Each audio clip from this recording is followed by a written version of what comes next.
আসসালামু আলাইকুম এভরিওয়ান, সবাই কেমন আছেন? আমি আল্লাহর রহমতে অনেক ভালো আছি। নতুন দিনে নতুন একটি ব্লগে আপনাদেরকে স্বাগতম জানাচ্ছি। আজকের ব্লগটা সকালে নাস্তা থেকেই শুরু করলাম। তো আপনারা অনেকেই জানেন আমি রুটি ফ্রোজেন করে রাখি। তো আমি রুটিটা ফ্রোজেন করে রেখেছিলাম, সেই ফ্রোজেন রুটিটা দিয়ে আজকে সকালে নাস্তাটা আমরা কমপ্লিট করে ফেলবো। অনেকেই বলেন ফ্রোজেন করা রুটি ফুলতে চায় না বা খেতে ফ্রেশ রুটির মতন লাগে না। রুটি ফ্রোজেন করার কিছু টেকনিক রয়েছে, কোনো একটা ভিডিওতে ইনশাল্লাহ আপনাদের সাথে এই পদ্ধতিটা শেয়ার করব।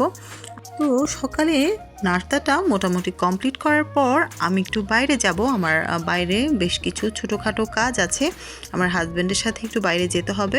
তো যেতে যেতে আপনাদের সাথে পাখিদের অ্যাপার্টমেন্ট শেয়ার করলাম। তো আমি প্রায় সব সময় যাওয়ার পথে এই দৃশ্যটা দেখে থাকি, তো ভাবলাম আজকে এই মজার দৃশ্যটা আপনাদের সাথে শেয়ার করি। কিছু ছোটোখাটো কাজের জন্য আমাদেরকে একটু উত্তরা রাজলক্ষ্মীর দিকে যেতে হচ্ছে। আমি আর আমার হাজব্যান্ড এই রাস্তাটা দিয়ে প্রায় সময়ই হেঁটে যাই, কারণ আমাদের কাছে এই রাস্তাটা অনেক বেশি ভালো লাগে। আমাদের হাঁটাও হয় এবং আমার কাছে যেহেতু এই রাস্তাটা অনেক ভালো লাগে, আমার কাছে ঘুরতে অনেক বেশি ভালো লাগে। তো মোটামুটি কাজ সারতে সারতে এবং হেঁটে আমরা মোটামুটি উত্তরা রাজলক্ষ্মীর দিকে চলে গেলাম। সেখানে টুকিটাকি কিছু কাজ এবং ছোটোখাটো কিছু কেনাকাটা ছিল এবং আমার হাজব্যান্ডের কিছু ফটোকপি করার কাজ ছিল। তো সেগুলো শেষ করে আমরা চলে গেলাম একটু জুস এবং হালকা পাতলা ফাস্টফুড খেতে। আমাদের কাছে এই দোকানের জুস এবং নাস্তার আইটেমগুলো অনেক বেশি ভালো লাগে, তো প্রায় সময়ই ওই দোকানেই খাওয়া হয়। তো বাসায় চলে আসলাম। বাসায় এসে লাঞ্চের জন্য প্রিপারেশন করছিলাম, যেহেতু মোটামুটি আমি সব কাজ গুছিয়েই গিয়েছিলাম। খুব দ্রুত হাতে আমি লাঞ্চের প্রিপারেশন তৈরি করে নিচ্ছি। তো আমি এখানে বেগুন ভাজা তৈরি করব। তো আমরা নর্মালি যেভাবে বেগুন ভাজা তৈরি করি সেভাবেই জাস্ট আমি এখানে একটু নতুনত্ব আনতে কিছুটা চালের গুঁড়ো অ্যাড করেছি, যাতে বেগুন ভাজাগুলো খেতে অনেকটা মুচমুচে হয়। সবসময় একই রকমভাবে খাবার খেতে কারোরই ভালো লাগে না, তো মাঝে মাঝেই আমরা চেষ্টা করি এভাবে টেস্টটা যেন একটু চেঞ্জ করতে পারি। তো একটু মশলার 19-20 করেও অনেকটাই চেঞ্জ আনা যায়। তো আজকে একটু আমি এই বেগুন ভাজাতে একটু ধনিয়া গুঁড়ো এবং একটু চালের গুঁড়ো অ্যাড করেছি, বেগুন ভাজায় একটু সামান্য নতুনত্ব আনতে। এখন এগুলোকে একটু ম্যারিনেট করে আমি রেখে দিচ্ছি। আর সাথে ছিল আলুর চপ। আমি কিছু আলুর চপ বানিয়ে ফ্রোজেন করে রেখে দিয়েছিলাম, যাতে জাস্ট খাওয়ার সময় ভেজে নিতে পারি। এখন আমি চলে আসছি বেগুনগুলো ভাজার জন্য। তো খুব দ্রুত হাতে বেগুনগুলোকে একটু ডুবো তেলে মচমচে করে ভেজে নিচ্ছি। বেগুন ভাজার আগে আপনারা যদি কেটে ধুয়ে এভাবে মশলা মাখিয়ে 15 থেকে 20 মিনিটের জন্য ম্যারিনেট করে রাখেন, তাহলে বেগুন ভাজতে অনেক তেলের প্রয়োজন হবে না, খুব অল্প তেলে বেগুন মচমচে করে ভেজে নিতে পারবেন।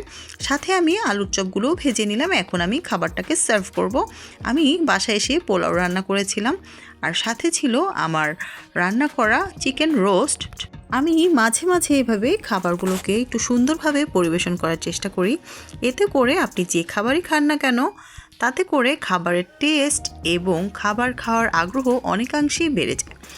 তো এই ছিল আজকে আমার স্পেশাল লাঞ্চ। আমার হাজব্যান্ডের জন্য আজকে স্পেশাল লাঞ্চ তৈরি করেছিলাম। তো যদিও তেমন কিছু না, খুবই অল্প উপকরণ, তারপরও একটু স্পেশালি সাজিয়ে তাকে পরিবেশন করলাম।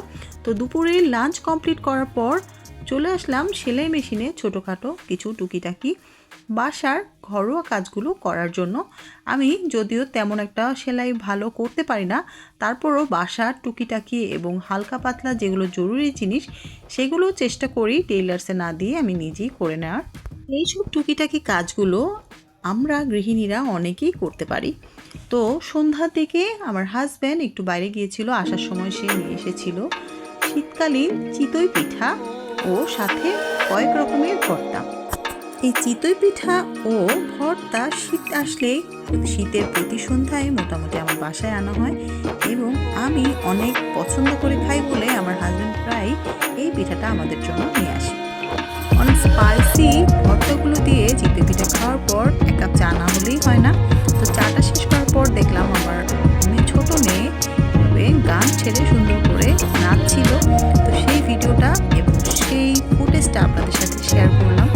আমার আজকের ব্লগটি আপনাদের কাছে কেমন লাগলো আশা করছি জানাবেন। সবাই অনেক বেশি ভালো থাকবেন, সুস্থ থাকবেন, আমার জন্য দোয়া করবেন। নতুন কোনো ব্লগ দেখার আমন্ত্রণ জানিয়ে আজকে এখানে শেষ করছি। আল্লাহ হাফেজ।